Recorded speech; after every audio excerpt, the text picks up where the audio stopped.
Hi, I'm Rochelle Travers, and this is the Standards Tech and Science Daily podcast. Coming up, why the Northern Lights could be heading back to the UK. Now, let's get into it. Hey, how's it going? Hey there, it's going great. How about you? I see you're rocking an OpenAI hoodie. Nice choice. What's up with that ceiling about? Are you in a cool industry-style office or something?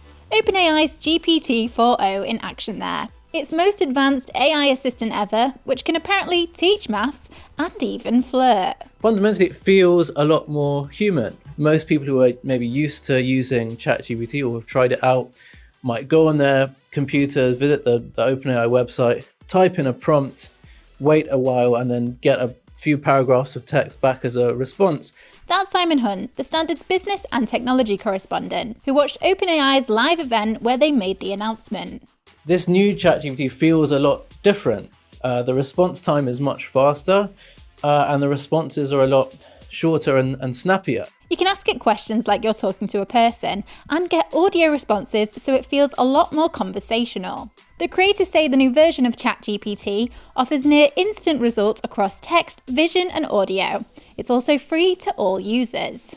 During the demonstration last night, one of the presenters asked GPT-4o to read out a story, and midway through the story being read out, the presenter suddenly asked GPT-4o to make the story sound more dramatic, and immediately GPT-4o changed its intonation, changed the speech style, and adapted. But Simon says the timing of the announcement seems rather strategic from OpenAI. They made the announcement the day before Google's big I.O. event, in which it's thought that Google will make a few AI announcements of its own. So OpenAI showing that it is still the dominant, most familiar, strongest player in the AI space and wants to stay that way.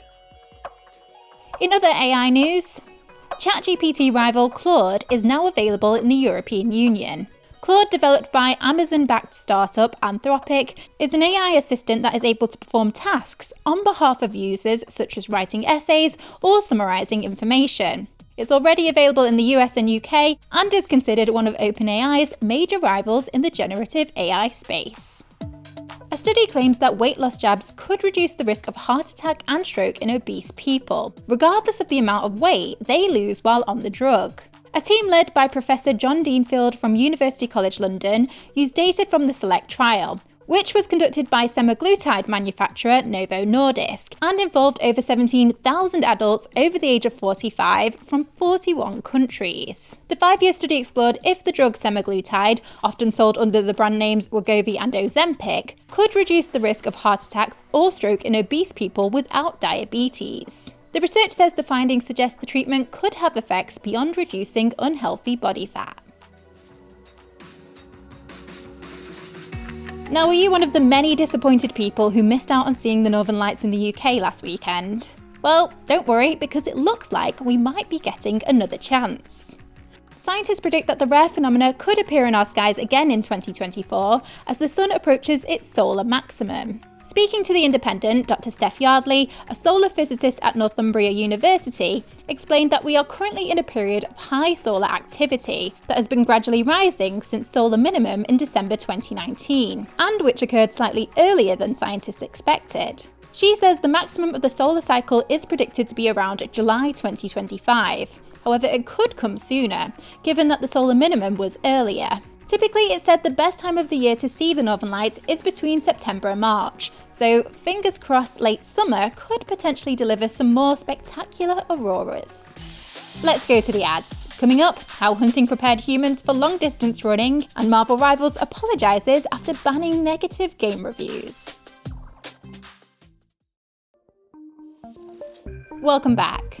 More than 20,000 people have volunteered to be part of a study aimed at speeding up the development of dementia drugs. The Department of Clinical Neurosciences at the University of Cambridge and the NIHR BioResource, who led the project, say the group will enable scientists to involve healthy people in clinical trials to test whether new drugs can slow the decline in brain functions and delay the onset of dementia. There has been recent progress developing drugs that slow the progression of the disease, but the two leading treatments only have a small effect. Experts suggest one explanation for the failures is that the drugs are tested in people who already have memory loss, and means by this stage it may be too late to stop or reverse the disease.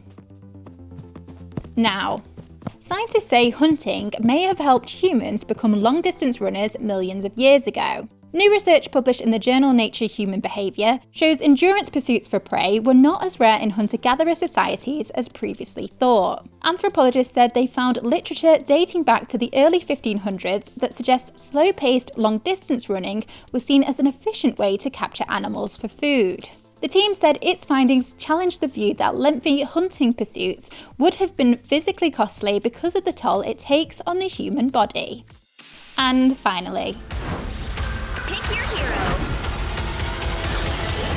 Get ready. Go!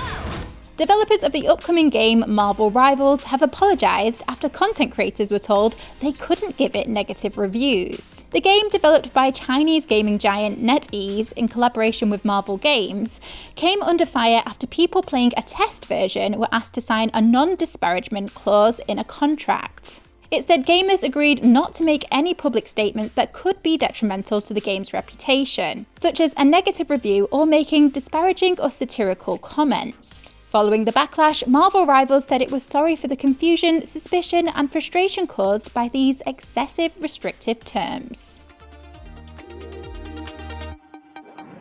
You're up to date. Come back at 4 p.m. for the Standard podcast for all the latest news and analysis. Tech and Science Daily will be back tomorrow at 1 p.m. See you then.